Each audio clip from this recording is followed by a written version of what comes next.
Legal challenges to DraftKings, FanDuel, and Yahoo Sports could force the fantasy sports giants to shift tens of millions of dollars from advertising into legal fees. And they raise questions about the long-term viability of daily fantasy. DraftKings.com. These companies spent between $140 and $175 million on ads in the third quarter, according to Nomura analyst Anthony DiClemente. That means a range of companies could feel the impact from a cutback in ad spending. And now DraftKings is reportedly asking TV partners to delay payment schedules. Clearly, you've seen a lot of these ads on ESPN, but you've seen them all over the football games on Fox, on CBS, and sports has been, a really healthy part of the market.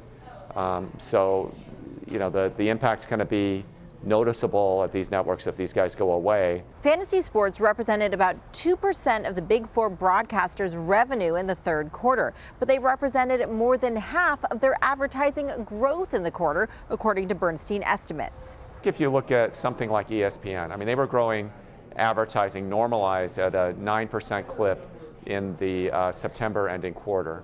And probably a couple of percentage points of that was tied to these services. So it's still good growth, but not quite as good if you strip these guys out. In September alone, 7% of ESPN ad dollars came from fantasy sports, followed by Fox with 6%, ESPN2 with 5%, and CBS with 4%, according to MoffettNathanson. Yahoo, Facebook, Google, and Twitter are also exposed, with an estimated 40% of fantasy sports ad spending going to digital.